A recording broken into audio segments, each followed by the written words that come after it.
നമസ്കാരം. PYQ സീരീസിൽ നമ്മളിപ്പോൾ ഡിസ്കസ് ചെയ്തുകൊണ്ടിരിക്കുന്നത് 054/2025 സെക്രട്ടേറിയറ്റ് OA എക്സാമിൻ്റെ ക്വസ്റ്റ്യൻ പേപ്പറാണ്. പാർട്ട് 1 വീഡിയോയിൽ ഹിസ്റ്ററിയും അതിൻ്റെ SCRT റിലേറ്റഡ് ഫാക്റ്റുകളും നമ്മൾ ഡിസ്കസ് ചെയ്തു. ഇന്നത്തെ വീഡിയോയിലൂടെ നമ്മൾ ഡിസ്കസ് ചെയ്യാൻ പോകുന്നത് ജോഗ്രഫി, എക്കണോമിക്സ് ക്വസ്റ്റ്യൻസ്, അതിൻ്റെ SCRT റിലേറ്റഡ് ഫാക്റ്റുകളുമാണ്. So welcome back to elemental PSC.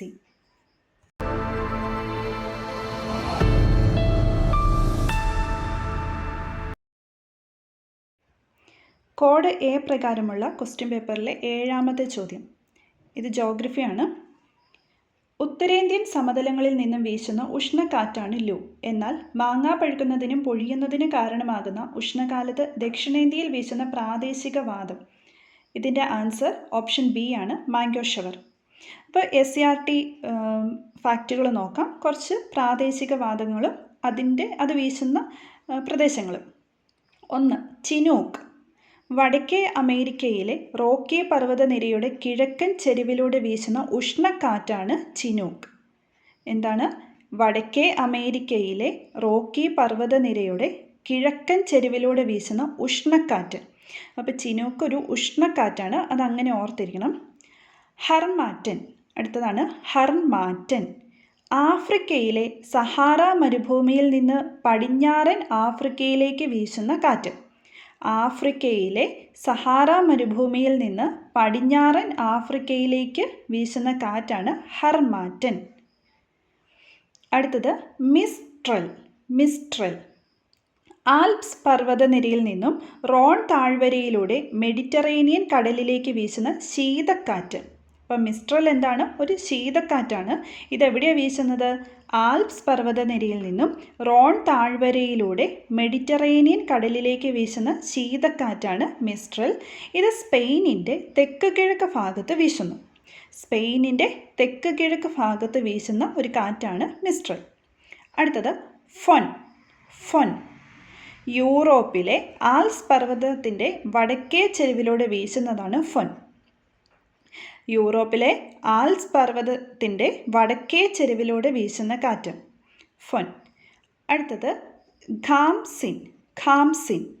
ഈജിപ്തിൽ വീശുന്ന വരണ്ട ഉഷ്ണക്കാറ്റാണ് ഖാംസിൻ.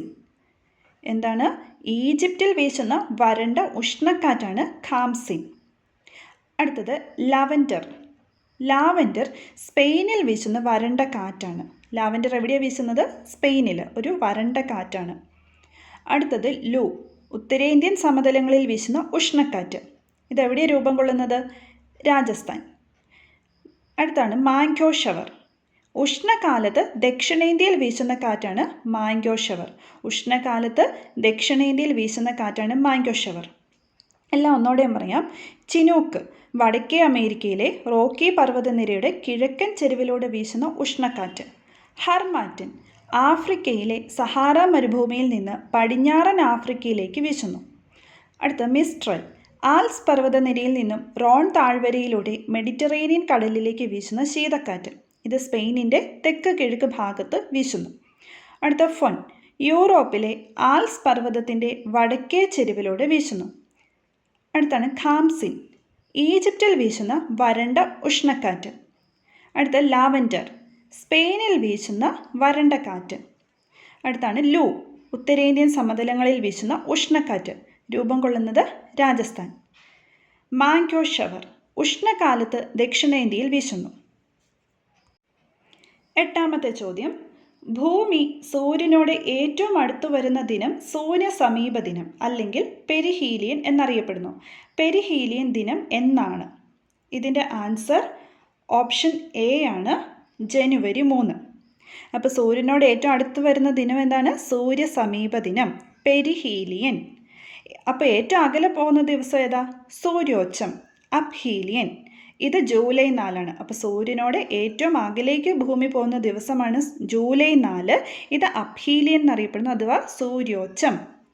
152 ദശലക്ഷം കിലോമീറ്റർ അകലേക്ക് പോകും. 152 ദശലക്ഷം കിലോമീറ്റർ അകലേക്ക് ആര് പോകുന്നു? ഭൂമി പോകുന്നു.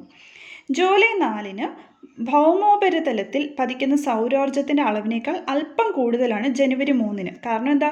സൂര്യനോട് അടുത്ത് വരുന്ന ദിവസമല്ലേ, അതുകൊണ്ട് ജൂലൈ 4-നേക്കാളും ചൂട് കൂടുതലായിരിക്കും ജനുവരി 3-ന്. 9-ാമത്തെ ചോദ്യം, ഇന്ത്യയുടെ കാലാവസ്ഥ, ജനജീവിതം എന്നിവ രൂപപ്പെടുത്തുന്നതിൽ ഉത്തരപർവ്വത മേഖല വഹിക്കുന്ന പങ്കുമായി ബന്ധമില്ലാത്ത പ്രസ്താവന ഏത്? ഇന്ത്യയുടെ കാലാവസ്ഥ, ജനജീവിതം എന്നിവ രൂപപ്പെടുത്തുന്നതിൽ ഉത്തരപർവ്വത മേഖല വഹിക്കുന്ന പങ്കുമായി ബന്ധമില്ലാത്ത പ്രസ്താവന. ആൻസർ ഏതാണ്? ഓപ്ഷൻ സി ആണ്. ഉഷ്ണകാലത്ത് തെക്കുനിന്നും വീശുന്ന വരണ്ട ശീതക്കാറ്റിനെ ഇന്ത്യയിലേക്ക് കടക്കാതെ ചെറുക്കുന്നു. ഇതെല്ലാം SCERT-യിലുള്ള പോയിന്റുകളാണ്. ബാക്കിയെല്ലാം ഇതെല്ലാം തന്നെ തന്നിരിക്കുന്നത് SCERT-യിലാണ്. അപ്പം നമുക്ക് ബാക്കി SCERT പോയിന്റുകൾ കൂടി നോക്കാം. ഉത്തരപർവ്വത മേഖലയുടെ പ്രാധാന്യം. 1. പുരാതന കാലം മുതൽ തന്നെ വടക്കു പടിഞ്ഞാറ് നിന്നുള്ള വൈദേശിക ആക്രമണങ്ങളിൽ നിന്ന് ഒരു പരിധിവരെ നമ്മെ സംരക്ഷിച്ചു പോരുന്നു. പുരാതന കാലം മുതൽ തന്നെ വടക്കു പടിഞ്ഞാറ് നിന്നുള്ള വൈദേശിക ആക്രമണങ്ങളിൽ നിന്ന് ഒരു പരിധിവരെ നമ്മെ സംരക്ഷിച്ചു പോരുന്നു. 2. മൺസൂൺ കാറ്റുകളെ തടഞ്ഞു നിർത്തി ഉത്തരേന്ത്യയിൽ ഉടനീളം മഴ പെയ്യിക്കുന്നു. മൺസൂൺ കാറ്റുകളെ തടഞ്ഞു നിർത്തി ഉത്തരേന്ത്യയിൽ ഉടനീളം മഴ പെയ്യിക്കുന്നു. 3. ശൈത്യകാലത്ത് വടക്കുനിന്ന് വീശുന്ന ശീതക്കാറ്റിനെ ഇന്ത്യയിലേക്ക് കടക്കാതെ ചെറുക്കുന്നു. ശൈത്യകാലത്ത് വടക്കുനിന്ന് വീശുന്ന ശീതക്കാറ്റിനെ ഇന്ത്യയിലേക്ക് കടക്കാതെ ചെറുക്കുന്നു. അപ്പോൾ നമ്മുടെ ക്വസ്റ്റ്യനിൽ ഓപ്ഷൻ സി തെറ്റാവാൻ കാരണം എന്താണ്? ക്വസ്റ്റ്യൻ തന്നിരിക്കുന്നത് ഉഷ്ണകാലത്ത് തെക്ക് നിന്നും വീശുന്ന വരണ്ട ശീതക്കാറ്റിനെ എന്നാണ്. അപ്പം തെക്കാണോ? അല്ല, വടക്ക് നിന്നും വീശുന്ന വരണ്ട ശീതക്കാറ്റിനെയാണ് ഇന്ത്യയിലേക്ക് കടക്കാതെ ഉത്തരപർവ്വത മേഖല ചെറുക്കുന്നത്. അടുത്തത്, വൈവിധ്യമാർന്ന സസ്യജന്തുക്കൾ ഉടലെടുക്കുന്നതിന് കാരണമായി. അടുത്ത പ്രാധാന്യം എന്താ? നദികളുടെ ഉത്ഭവ പ്രദേശം. അടുത്ത ചോദ്യത്തിലേക്ക് കടക്കാം. 10-ാമത്തെ ചോദ്യം, ഉപദ്വീപീയ പീഠഭൂമിയിലെ പരൽ രൂപശിലാപാളിയിലും ഉയരം കുറഞ്ഞ കുന്നുകളിലുമാണ് ധാതു വിഭവങ്ങൾ ഏറെയും കേന്ദ്രീകരിച്ചിരിക്കുന്നത്. ഈ മേഖലയുമായി ബന്ധപ്പെട്ട് തന്നിരിക്കുന്ന പ്രസ്താവനകളിൽ തെറ്റായത് തിരഞ്ഞെടുക്കുക. ഇത്രേ ഉള്ളൂ. ഉപദ്വീപീയ പീഠഭൂമിയുമായി ബന്ധപ്പെട്ട തെറ്റായ പ്രസ്താവനകൾ തിരഞ്ഞെടുക്കാനാണ് പറഞ്ഞത്. ഇതിൻ്റെ ആൻസർ എന്താ? ഓപ്ഷൻ ഡി ആണ്. എക്കൽ വിശറികളാൽ സമ്പന്നമാണിവിടം എന്നുള്ളതാണ് തെറ്റ്. അപ്പോൾ ഉപദ്വീപീയ പീഠഭൂമിയുമായി ബന്ധപ്പെട്ട് SCERT കൊടുത്തിരിക്കുന്ന കുറച്ചധികം കാര്യങ്ങൾ നമുക്ക് നോക്കാം. ഉറപ്പേറിയ ശിലകളാൽ നിർമ്മിതമാണ്. ഉപദ്വീപീയ പീഠഭൂമി എന്താണ്? ഉറപ്പേറിയ ശിലകളാൽ നിർമ്മിതം. ക്രമരഹിതമായ ത്രികോണാകൃതിയാണ്. ക്രമരഹിതമായ ത്രികോണാകൃതി. ഇന്ത്യയിലെ ഏറ്റവും വിസ്തൃതവും പഴക്കം ചെന്നതുമായ ഭൂവിഭാഗമാണ് ഉപദ്വീപീയ പീഠഭൂമി. ഇന്ത്യയിലെ ഏറ്റവും വിസ്തൃതവും പഴക്കം ചെന്നതുമായ ഭൂവിഭാഗം. ധാതുക്കളുടെ കലവറ എന്നറിയപ്പെടുന്നു. ധാതുക്കളുടെ കലവറ. ഉറപ്പേറിയ ശിലകളാൽ നിർമ്മിതം, ക്രമരഹിതമായ ത്രികോണാകൃതി, ഇന്ത്യയിലെ ഏറ്റവും വിസ്തൃതവും പഴക്കം ചെന്നതുമായ ഭൂവിഭാഗം, ധാതുക്കളുടെ കലവറ. കാലികമായി മാത്രം മഴ ലഭിക്കുന്ന ഉപദ്വീപീയ പീഠഭൂമിയിലെ നൈസർഗിക സസ്യജാലങ്ങൾ ഉഷ്ണമേഖല ഇലപൊഴിയും കാടുകളാണ്. അപ്പം കാലികമായി മാത്രം മഴ ലഭിക്കുന്ന പ്രദേശത്ത് എന്താണ്? ഉഷ്ണമേഖല ഇലപൊഴിയും കാടുകൾ. അപ്പോൾ ധാരാളം മഴ ലഭിക്കുന്ന പശ്ചിമഘട്ട മലനിരകൾ എങ്ങനെയാണ് അറിയപ്പെടുന്നത്? ഉഷ്ണമേഖല മഴക്കാടുകൾ. അപ്പോൾ ഉപദ്വീപീയ പീഠഭൂമിയിൽ ധാരാളം മഴ ലഭിക്കുന്ന പശ്ചിമഘട്ട മലനിരകൾ കാണപ്പെടുന്നത് എന്താണ്? ഉഷ്ണമേഖല മഴക്കാടുകളാണ്. കാലികമായി മാത്രം മഴ ലഭിക്കുന്ന പ്രദേശങ്ങളിൽ എന്താണ്? ഉഷ്ണമേഖല ഇലപൊഴിയും കാടുകൾ. ഉപദ്വീപീയ പീഠഭൂമിയുടെ തെക്കു ഭാഗം ഡെക്കാൻ പീഠഭൂമിയാണ്. തെക്കു ഭാഗം എന്താ? ഡെക്കാൻ പീഠഭൂമി. ഇത് കാണപ്പെടുന്നത് ഇവിടെ എന്താണ്? കറുത്ത മണ്ണാണ് കാണപ്പെടുന്നത്. അതിന് കാരണം ബസാൾട്ട് എന്ന ആഗ്നേയ ശിലകളാൽ നിർമ്മിതമാണ് ഡെക്കാൻ പീഠഭൂമി. ബസാൾട്ട് എന്ന ആഗ്നേയ ശിലകളാൽ നിർമ്മിതമാണ് ഡെക്കാൻ പീഠഭൂമി. അതുകൊണ്ട് തന്നെ അവിടെ കാണപ്പെടുന്ന മണ്ണിനം എന്താണ്? കറുത്ത മണ്ണാണ്. ഇനി ചെമ്മണ്ണും കാണപ്പെടും. ഉപദ്വീപീയ പീഠഭൂമിയിൽ ചെമ്മണ്ണ് കാണപ്പെടും. പിന്നെ കാണപ്പെടുന്നതാണ് ലാറ്ററൈറ്റ് മണ്ണ്. ലാറ്ററൈറ്റ് എവിടെയാണ്? മൺസൂൺ മഴയും ഇടവിട്ട വേനൽക്കാലവും മാറി മാറി അനുഭവപ്പെടുന്ന പ്രദേശങ്ങളിലാണ് ലാറ്ററൈറ്റ് മണ്ണ് കാണപ്പെടുന്നത്. അപ്പോൾ ഉപദ്വീപീയ പീഠഭൂമിയിൽ കറുത്ത മണ്ണുണ്ട്, ചെമ്മണ്ണുണ്ട്, ലാറ്ററൈറ്റ് ഉണ്ട്. കറുത്ത മണ്ണ് ഡെക്കാൻ പീഠഭൂമിയിലും ലാറ്ററൈറ്റ് എവിടെയാണ്? മൺസൂൺ മഴയും ഇടവിട്ട വേനൽക്കാലവും മാറി മാറി അനുഭവപ്പെടുന്ന പ്രദേശങ്ങളിലാണ്. ഇനി ഈ ഉപദ്വീപീയ പീഠഭൂമിയുടെ ഒരു പ്രത്യേകത, പടിഞ്ഞാറ് നിന്നും കിഴക്കോട്ട് പോകും തോറും ഉയരം കുറഞ്ഞു വരുന്നു. പടിഞ്ഞാറ് നിന്നും കിഴക്കോട്ട് പോകും തോറും ഉയരം കുറഞ്ഞു വരുന്നു. ഉപദ്വീപീയ പീഠഭൂമിയെ 3 ഭാഗങ്ങളായിട്ട് തിരിക്കാം. 1 ഡെക്കാൻ പീഠഭൂമി, 2 മധ്യ ഉന്നത തടം, 3 വടക്ക് കിഴക്കൻ പീഠഭൂമി. ഡെക്കാൻ പീഠഭൂമി, മധ്യ ഉന്നത തടം, വടക്ക് കിഴക്കൻ പീഠഭൂമി. ഇനി ഇവിടെ കാണപ്പെടുന്ന കുറച്ച് മലനിരകളും പീഠഭൂമികളും പേര് പറയാം. ആരവല്ലി പർവ്വതനിര, കത്തിയവാർ, വിന്ധ്യാനിരകൾ, സത്പുര നിരകൾ. ആരവല്ലി പർവ്വതനിര, കത്തിയവാർ, വിന്ധ്യാനിരകൾ, സത്പുര നിരകൾ, ഛോട്ടാ നാഗ്പൂർ പീഠഭൂമി, മാൾവ പീഠഭൂമി. ഛോട്ടാ നാഗ്പൂർ പീഠഭൂമി, മാൾവ പീഠഭൂമി, ഹസാരിബാഗ് പീഠഭൂമി, ഹസാരിബാഗ് പീഠഭൂമി, പലാമു പീഠഭൂമി, പലാമു പീഠഭൂമി, ഡെക്കാൻ പീഠഭൂമി. അപ്പോൾ പീഠഭൂമികൾ ഏതൊക്കെയാണ്? ഛോട്ടാ നാഗ്പൂർ, മാൾവ, ഹസാരിബാഗ്, പലാമു, ഡെക്കാൻ പീഠഭൂമി. കച്ച് ഉപദ്വീപ് അതെവിടെയാണ്? ഉപദ്വീപീയ പീഠഭൂമിയിലാണ് കച്ച് ഉപദ്വീപ്. പശ്ചിമഘട്ടം, പൂർവ്വഘട്ടം. അപ്പോൾ പശ്ചിമഘട്ടവും പൂർവ്വഘട്ടവും കാണപ്പെടുന്ന എവിടെയാണ്? ഉപദ്വീപീയ പീഠഭൂമിയിലാണ്. ആരവല്ലി പർവ്വതനിര, കത്തിയവാർ, വിന്ധ്യാനിരകൾ, സത്പുര നിരകൾ, ഛോട്ടാ നാഗ്പൂർ, കച്ച് ഉപദ്വീപ്, മാൾവ പീഠഭൂമി, ഹസാരിബാഗ്, പലാമു, ഡെക്കാൻ പീഠഭൂമി, പശ്ചിമഘട്ടം, പൂർവ്വഘട്ടം. ഇവിടുത്തെ പ്രധാന തൊഴിലാണ് കൃഷി, ഖനനം, ധാതു അധിഷ്ഠിത വ്യവസായം. കൃഷി, ഖനനം, ധാതു അധിഷ്ഠിത വ്യവസായം. ധാതുക്കൾ ഏതൊക്കെയാണ്? ഇരുമ്പയിര്, മാംഗനീസ്, ബോക്സൈറ്റ്, കൽക്കരി, ചുണ്ണാമ്പുകല്ല്. ഇരുമ്പയിര്, മാംഗനീസ്, ബോക്സൈറ്റ്, കൽക്കരി, ചുണ്ണാമ്പുകല്ല്. കാർഷിക വിളകളാണ് പരുത്തി, പയർവർഗ്ഗങ്ങൾ, നിലക്കടല, കരിമ്പ്, ചോളം, റാഗി, മുളക്. പരുത്തി, പയർവർഗ്ഗങ്ങൾ, നിലക്കടല, കരിമ്പ്, ചോളം, റാഗി, മുളക്. 11ാമത്തെ ചോദ്യം. 1986 ഉൾനാടൻ ജലഗതാഗത അതോറിറ്റി രൂപം കൊണ്ട ശേഷം ഇന്ത്യയിൽ 5 ജലപാതകളെ ദേശീയ ജലപാതകളായി പ്രഖ്യാപിച്ചു. ഇതിൽ കൊല്ലം മുതൽ കോട്ടപ്പുറം വരെയുള്ള പശ്ചിമ തീര കനാൽ അറിയപ്പെടുന്നത്? ആൻസർ എന്താ? ഓപ്ഷൻ ബി ആണ്. ദേശീയ ജലപാത 3 NW3. ഇപ്പോൾ നമുക്ക് ബാക്കി ജലപാതകൾ കൂടി ഒന്ന് നോക്കാം. NW1 ഇത് SCRTയിലുള്ളതാണ് പറയുന്നത്. NW1 അലഹബാദ് ഹാൽഡിയ. അലഹബാദ് ഹാൽഡിയ 1620 കിലോമീറ്ററാണ്. ഇത് നദികൾ ഏതൊക്കെയാണ്? ഗംഗ, ഭഗീരഥി, ഹൂഗ്ലി. ഗംഗ, ഭഗീരഥി, ഹൂഗ്ലി. NW2 സാദിയ ദുബ്രി. ദുബ്രി എവിടെയാ? ആസാം. അപ്പോൾ സാദിയ ദുബ്രി NW2 891 കിലോമീറ്റർ. ബ്രഹ്മപുത്ര നദി. NW3 കൊല്ലം, കോട്ടപ്പുറം. കൊല്ലം, കോട്ടപ്പുറം 365 കിലോമീറ്റർ. ഇതിലൂടെ വെസ്റ്റ് കോസ്റ്റ് കനാൽ, പിന്നെ Champakkara Udyogamandalam canal. West coast canal, Champakkara Udyogamandalam canal. ഇതാണ് നമ്മുടെ കേരളത്തിലെ. NW4 കാക്കിനഡ, പുതുച്ചേരി. കാക്കിനഡ, പുതുച്ചേരി 2890 കിലോമീറ്ററാണ് ഇതിൻ്റെ നിർദ്ദിഷ്ട നീളം എന്ന് പറയുന്നത്. 2890 കിലോമീറ്റർ. ഗോദാവരി, കൃഷ്ണ നദികൾ. ഗോദാവരി, കൃഷ്ണ നദികൾ. NW4 എന്താണ്? കാക്കിനഡ, പുതുച്ചേരി, ഗോദാവരി, കൃഷ്ണ നദി 2890 കിലോമീറ്ററാണ് നിർദ്ദിഷ്ട നീളം. NW5 താൽച്ചർ, ധാമ്ര. അതായത് പാരദ്വീപിലാണ്. താൽച്ചർ, ധാമ്ര. അത് ഒഡീഷ, വെസ്റ്റ് ബംഗാൾ. ഒഡീഷ, വെസ്റ്റ് ബംഗാൾ. ഒഡീഷയിലെ താൽച്ചർ, വെസ്റ്റ് ബംഗാളിൽ പാരദ്വീപ്, അവിടെ ധാമ്ര എന്ന് പറഞ്ഞത്.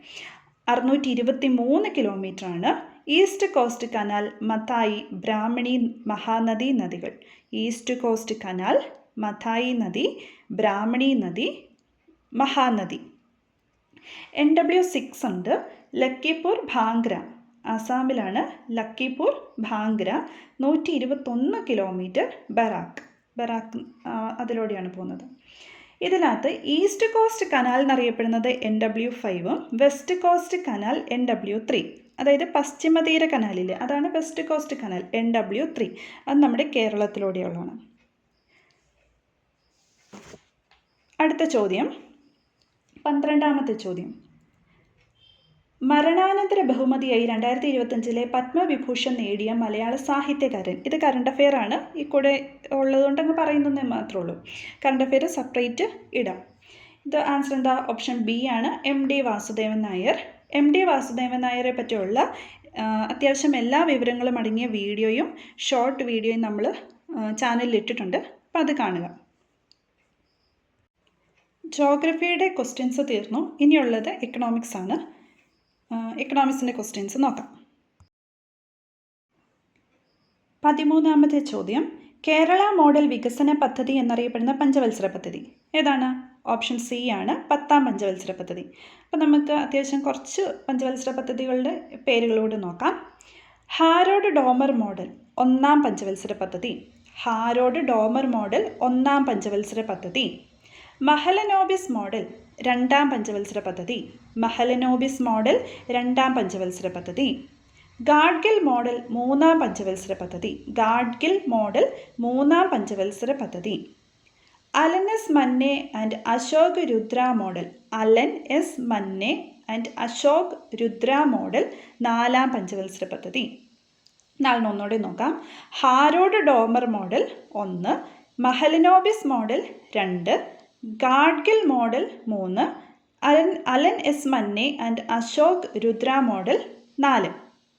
ധർ മോഡൽ 5ാം പഞ്ചവത്സര പദ്ധതി. Dhar model 5.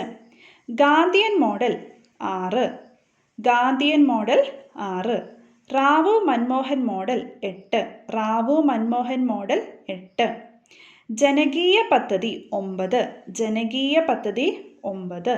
Kerala model 10. Kerala model 10. വിദ്യാഭ്യാസ പദ്ധതി 11. വിദ്യാഭ്യാസ പദ്ധതി 11.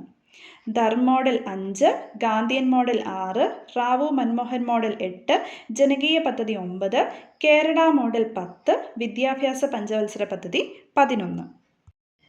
14ാമത്തെ ചോദ്യം, വ്യവസായ, വ്യാപാര, വാണിജ്യ രംഗങ്ങളിലുള്ള സർക്കാരിൻ്റെ നേരിട്ടുള്ള പങ്കാളിത്തം കുറയ്ക്കുവാൻ ഉദ്ദേശിച്ചുള്ള നയം.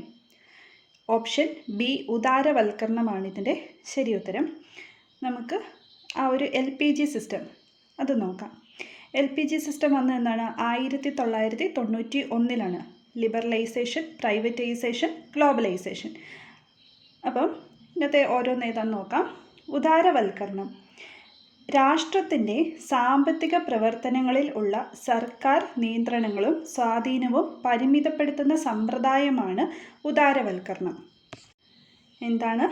രാഷ്ട്രത്തിൻ്റെ സാമ്പത്തിക പ്രവർത്തനങ്ങളിൽ ഉള്ള സർക്കാർ നിയന്ത്രണങ്ങളും സ്വാധീനവും പരിമിതപ്പെടുത്തുന്ന സമ്പ്രദായമാണ് ഉദാരവൽക്കരണം. 1985 ഉദാരവൽക്കരണത്തിന് തുടക്കം കുറിക്കുന്നത്. അടുത്തത് സ്വകാര്യവൽക്കരണം. പൊതുമേഖലാ സ്ഥാപനങ്ങളുടെ ഉടമസ്ഥാവകാശമോ നിർവഹണ ചുമതലയോ സ്വകാര്യ മേഖലയ്ക്ക് കൈമാറുന്നതാണ് സ്വകാര്യവൽക്കരണം. അപ്പോൾ സ്വകാര്യവൽക്കരണം എന്താണ്? പൊതുമേഖലാ സ്ഥാപനങ്ങളുടെ ഉടമസ്ഥാവകാശമോ നിർവഹണ ചുമതലയോ സ്വകാര്യ മേഖലയ്ക്ക് കൈമാറുന്നതാണ് സ്വകാര്യവൽക്കരണം. അടുത്തത് ആഗോളവൽക്കരണം.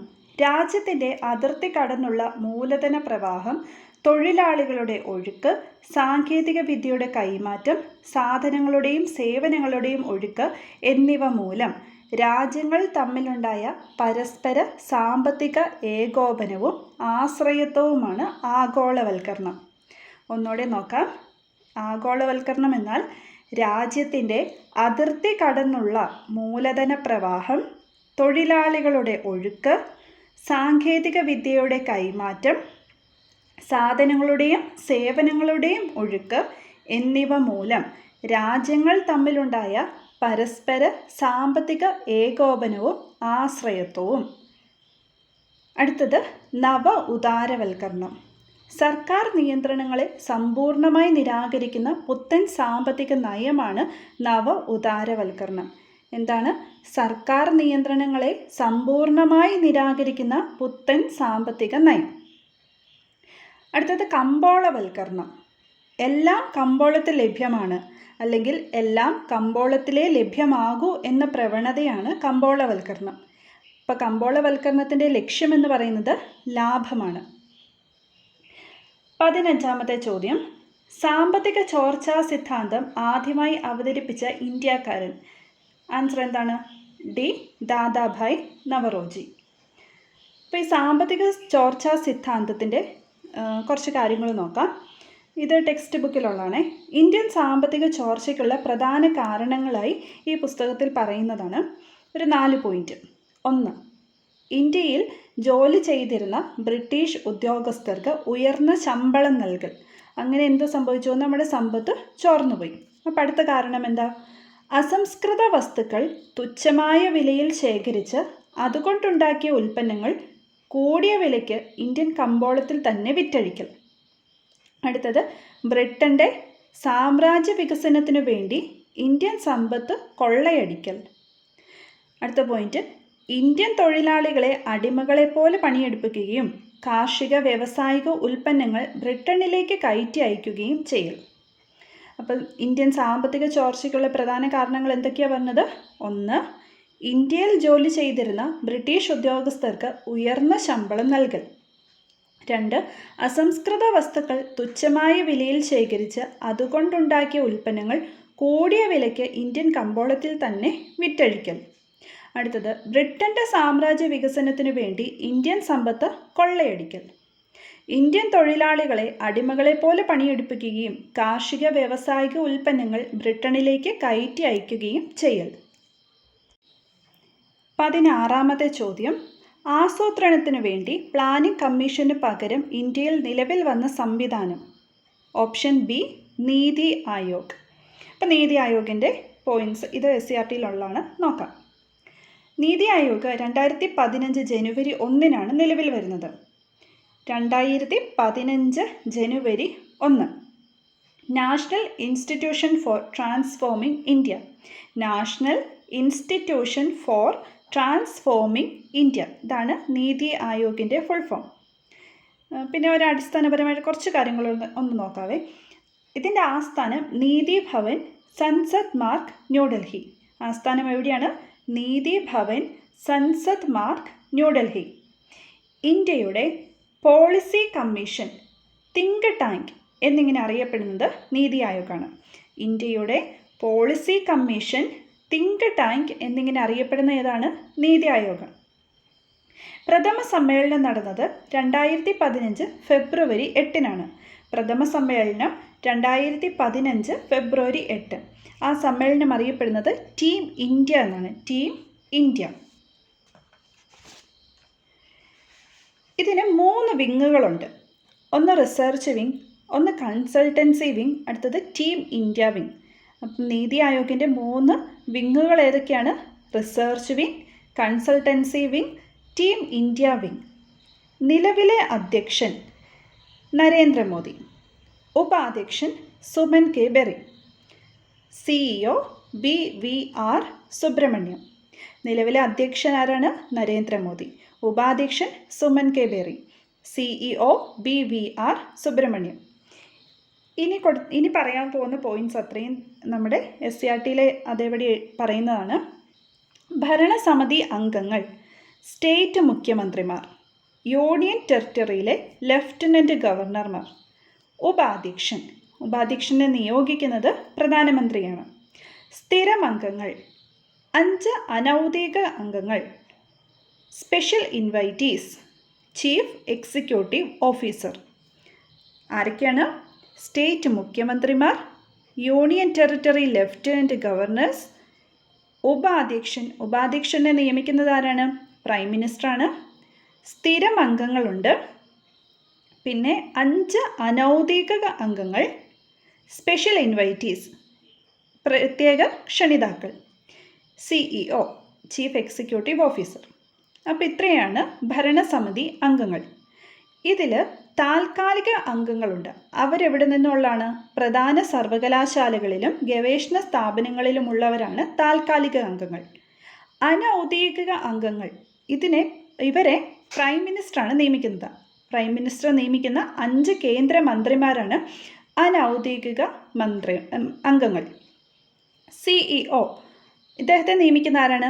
പ്രൈം മിനിസ്റ്ററാണ്. CEOയെ നിയമിക്കുന്നത് പ്രൈം മിനിസ്റ്റർ. നീതി ആയോഗിൻ്റെ ലക്ഷ്യങ്ങൾ: വ്യവസായ സേവന മേഖലകളിൽ സർക്കാർ പങ്കാളിത്തം കുറയ്ക്കുക. വ്യവസായ സേവന മേഖലകളിൽ സർക്കാർ പങ്കാളിത്തം കുറയ്ക്കുക. കാർഷിക മേഖലയെ മിശ്ര കാർഷിക ഉൽപ്പാദനത്തിലൂടെ പുരോഗതിയിലെത്തിക്കുക. കാർഷിക മേഖലയെ മിശ്ര കാർഷിക ഉൽപ്പാദനത്തിലൂടെ പുരോഗതിയിൽ എത്തിക്കുക. പ്രബല മധ്യവർഗത്തെ സുസ്ഥിര സാമ്പത്തിക വളർച്ച നേടാൻ പ്രയോജനപ്പെടുത്തുക. പ്രബല മധ്യവർഗത്തെ സുസ്ഥിര സാമ്പത്തിക വളർച്ച നേടാൻ പ്രയോജനപ്പെടുത്തുക. പ്രവാസി ഇന്ത്യക്കാരുടെ സേവനം സാമ്പത്തിക സാങ്കേതിക വളർച്ചയ്ക്ക് ഉപയുക്തമാക്കുക. പ്രവാസി ഇന്ത്യക്കാരുടെ സേവനം സാമ്പത്തിക സാങ്കേതിക വളർച്ചയ്ക്ക് ഉപയുക്തമാക്കുക. ആധുനിക സാങ്കേതിക വിദ്യയുടെ സഹായത്തോടെ നഗരങ്ങളെ സുരക്ഷിത ആവാസ കേന്ദ്രങ്ങളാക്കി മാറ്റുക. ആധുനിക സാങ്കേതിക വിദ്യയുടെ സഹായത്തോടെ നഗരങ്ങളെ സുരക്ഷിത ആവാസ കേന്ദ്രങ്ങളാക്കി മാറ്റുക. ആഗോള മാറ്റങ്ങളുടെയും വിപണി ശക്തികളുടെയും ഇടപെടലുകൾ നേരിടാൻ രാജ്യത്തെ പ്രാപ്തമാക്കുക. ആഗോള മാറ്റങ്ങളുടെയും വിപണി ശക്തികളുടെയും ഇടപെടലുകൾ നേരിടാൻ രാജ്യത്തെ പ്രാപ്തമാക്കുക. അപ്പം നമുക്ക് ഈ പോയിന്റ്സ് ഒന്നോടെ നോക്കാം. ലക്ഷ്യങ്ങൾ എന്താണ്? 1. വ്യവസായ സേവന മേഖലകളിൽ സർക്കാർ പങ്കാളിത്തം കുറയ്ക്കുക. കാർഷിക മേഖലയെ മിശ്ര കാർഷിക ഉൽപ്പാദനത്തിലൂടെ പുരോഗതിയിലെത്തിക്കുക. പ്രബല മധ്യവർഗത്തെ സുസ്ഥിര സാമ്പത്തിക വളർച്ച നേടാൻ പ്രയോജനപ്പെടുത്തുക. പ്രവാസി ഇന്ത്യക്കാരുടെ സേവനം സാമ്പത്തിക സാങ്കേതിക വളർച്ചയ്ക്ക് ഉപയുക്തമാക്കുക. ആധുനിക സാങ്കേതിക വിദ്യയുടെ സഹായത്തോടെ നഗരങ്ങളെ സുരക്ഷിത ആവാസ കേന്ദ്രങ്ങളാക്കി മാറ്റുക. ആഗോള മാറ്റങ്ങളുടെയും വിപണി ശക്തികളുടെയും ഇടപെടലുകൾ നേരിടാൻ രാജ്യത്തെ പ്രാപ്തമാക്കുക. 17ാമത്തെ ചോദ്യം: ഹോട്ടൽ വ്യവസായം താഴെ പറയുന്നവയിൽ ഏത് സാമ്പത്തിക മേഖലയിൽ പെടുന്നു? ഇതിൻ്റെ ആൻസർ ഓപ്ഷൻ സി ആണ്, തൃതീയ മേഖല. നമുക്കപ്പോൾ പ്രാഥമിക മേഖല, ദ്വിതീയ മേഖല, തൃതീയ മേഖല, ഈ മൂന്നിലും പെടുന്ന കാര്യങ്ങൾ ഈ 3 സാമ്പത്തിക മേഖലയിൽ പെടുന്നത് SCERT കൊടുത്തിരിക്കുന്നതാണ് നമ്മൾ നോക്കുന്നത്. പ്രാഥമിക മേഖലയിൽ കൃഷി അനുബന്ധം, വനപരിപാലനം, മത്സ്യബന്ധനം, ഖനനം. കൃഷി അനുബന്ധം, വനപരിപാലനം, മത്സ്യബന്ധനം, ഖനനം. ഇനി ദ്വിതീയ മേഖല: വ്യവസായം, വൈദ്യുതി ഉൽപ്പാദനം, കെട്ടിട നിർമ്മാണം. സെക്കൻഡറിയിൽ എന്തൊക്കെയാണ് വരുന്നത്? വ്യവസായം, വൈദ്യുതി ഉൽപ്പാദനം, കെട്ടിട നിർമ്മാണം. ഇനി ടെർഷ്യറി സെക്ടർ, തൃതീയ മേഖല, കുറച്ചധികം ഉണ്ട്. വ്യാപാരം, ഗതാഗതം, ഹോട്ടൽ, വാർത്താവിനിമയം, സംഭരണം, banking, insurance, business, real estate, സാമൂഹ്യ സേവന പ്രവർത്തനങ്ങൾ. ഒന്നുകൂടെ നോക്കാം. വ്യാപാരം, ഗതാഗതം, ഹോട്ടൽ, വാർത്താവിനിമയം, സംഭരണം, banking, insurance, business, real estate, സാമൂഹ്യ സേവന പ്രവർത്തനങ്ങൾ. അടുത്ത ചോദ്യം: നെൽകൃഷിയുമായി ബന്ധപ്പെട്ട ശരിയായ പ്രസ്താവന തിരഞ്ഞെടുക്കുക. ഇതിൻ്റെ answer option A, all of the above. ഈ തന്നിരിക്കുന്ന പ്രസ്താവനകളെല്ലാം ശരിയാണ്. അപ്പോൾ എന്താ? ഇന്ത്യയിലെ മുഖ്യ വിളകളിലൊന്നാണ് നെല്ല്. ഖാരിഫ് വിളയാണ്. അതുപോലെ തന്നെ എക്കൽ മണ്ണാണ് നെൽകൃഷിക്ക് അനുയോജ്യമായിട്ടുള്ളത്. ഉയർന്ന താപനിലയും മഴയും ലഭിക്കുന്ന പ്രദേശങ്ങളിലാണ് ഇത് കൃഷി ചെയ്യുന്നത്. അപ്പോൾ ഉയർന്ന താപനില എന്ന് പറയുമ്പോൾ താപനില ഒന്ന് ഓർത്തിരിക്കുക. 24 ഡിഗ്രി സെൽഷ്യസിന് മുകളിൽ താപനില വേണം. അതുപോലെ തന്നെ ധാരാളം മഴ വേണം. 150 സെൻറ്റിമീറ്ററിൽ കൂടുതൽ എന്ത് വേണം? മഴ വേണം. ഇത് ഒരു ആർദ്ര ഉഷ്ണമേഖലാ വിളയാണ്. ആർദ്ര ഉഷ്ണമേഖലാ വിള. നദീതടങ്ങളിലും തീരസമതലങ്ങളിലും മുഖ്യമായി കൃഷി ചെയ്യുന്നു. അടുത്ത ചോദ്യം നോക്കാം. 19ാമത്തെ ചോദ്യം: ഇന്ത്യയിലെ ഹരിത വിപ്ലവത്തിൻ്റെ ഭാഗമല്ലാത്ത പ്രസ്താവന ഏത്? ഇതിൻ്റെ ആൻസർ 1, 2, 3 ശരിയാണ്. ഓപ്ഷൻ 4 തെറ്റാണ്. അപ്പോൾ നമുക്ക് ഹരിത വിപ്ലവത്തിൻ്റെ കുറച്ച് കാര്യങ്ങൾ നോക്കാം. ഒന്നാം ഘട്ടം ഹരിത വിപ്ലവം 2 ഘട്ടങ്ങളിലായിട്ടാണ് നടന്നത്. അപ്പോൾ ഒന്നാം ഘട്ടമുണ്ട്, രണ്ടാം ഘട്ടമുണ്ട്. ഒന്നാം ഘട്ടം കാലഘട്ടം 1960 തൊട്ട് 1970 വരെയാണ് ഒന്നാം ഘട്ടം. 1960 തൊട്ട് 1970 വരെ.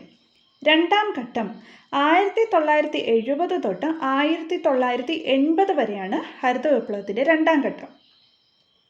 ഗോതമ്പാണ് ആദ്യം സ്വയം പര്യാപ്തത നേടിയ വിള. അപ്പം അത് കഴിഞ്ഞിട്ട് അരി. അപ്പോൾ ഗോതമ്പും അരി എന്നിവയിലാണ് പ്രധാനമായും സ്വയം പര്യാപ്തത കൈവരിച്ചത്.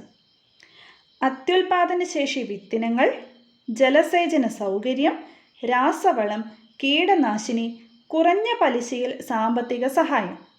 എന്തൊക്കെയാണ്? അത്യുൽപാദന ശേഷി വിത്തിനങ്ങൾ, ജലസേചന സൗകര്യം, രാസവളം, കീടനാശിനി, കുറഞ്ഞ പലിശയിൽ സാമ്പത്തിക സഹായം എന്നിവയിലൂടെ കാർഷിക ഉൽപാദനത്തിൽ വരുത്തിയ പുരോഗതിനെയാണ് ഹരിത വിപ്ലവം എന്ന് പറയുന്നത്. അപ്പോൾ ആ പോയിന്റുകളൊന്ന് ഓർക്കണം. അത്യുൽപാദന ശേഷി വിത്തിനങ്ങൾ, ജലസേചന സൗകര്യം, രാസവളം. ഇപ്പോൾ ഹരിത വിപ്ലവത്തിൽ രാസവളം ഉപയോഗിച്ചിട്ടുണ്ടെന്നുള്ളത് ഓർക്കണം. കീടനാശിനി, കുറഞ്ഞ പലിശയിൽ സാമ്പത്തിക സഹായം എന്നിവയിലൂടെ കാർഷിക ഉൽപാദനത്തിൽ വരുത്തിയ പുരോഗതിനെയാണ് ഹരിത വിപ്ലവം എന്ന് പറയുന്നത്. ഇതിൻ്റെ നേട്ടങ്ങൾ: ഭക്ഷ്യധാന്യങ്ങളുടെ ഉൽപാദനത്തിൽ സ്വയം പര്യാപ്തത നേടി. 2, വിദേശ ആശ്രയത്വം ഇല്ലാതാക്കി. ഭക്ഷ്യസാധനങ്ങളുടെ ഉൽപാദനത്തിൽ സ്വയം പര്യാപ്തത, വിദേശ ആശ്രയത്വം ഇല്ലാതാക്കി. ഇത് ഏത് പഞ്ചവത്സര പദ്ധതിയിലാണ്? 1-ാം പഞ്ചവത്സര പദ്ധതി അല്ല, 3-ാം പഞ്ചവത്സര പദ്ധതിയിലാണ് ഹരിത വിപ്ലവം ആരംഭിക്കുന്നത്. 3-ാം പഞ്ചവത്സര പദ്ധതി. അപ്പോൾ ഇന്നത്തെ വീഡിയോയിലൂടെ നമ്മൾ ജോഗ്രഫി തീർത്തു, എക്കണോമിക്സ് തീർത്തു. കഴിഞ്ഞ വീഡിയോയിൽ ഏതായിരുന്നു? ഹിസ്റ്ററി തീർത്തായിരുന്നു. അപ്പോൾ ടോട്ടൽ ഇപ്പം ഹിസ്റ്ററി, ജോഗ്രഫി, എക്കണോമിക്സ് ഇതിൻ്റെ 3ൻ്റെയും ക്വസ്റ്റ്യൻസും അതിൻ്റെ SCERT ഫാക്റ്റുകളും നമ്മൾ പഠിച്ചു. വരുന്ന വീഡിയോയിലെല്ലാം നമുക്ക് ബാക്കി പോർഷൻസ് കൂടി കവർ ചെയ്യാം. അപ്പോൾ നിങ്ങൾക്കിത് ഉപകാരപ്പെട്ടു എന്ന് വിശ്വസിക്കുന്നു. അഭിപ്രായങ്ങളും നിർദ്ദേശങ്ങളും, എന്തെങ്കിലും മാറ്റങ്ങൾ വരുത്തണോ, സ്പീഡ് കൂട്ടണോ കുറയ്ക്കണോ, അല്ലെങ്കിൽ ഇത്രയും ലെങ്തി ആവണ്ടേ, അങ്ങനത്തെ കാര്യങ്ങൾ എന്തെങ്കിലും സജഷൻസ്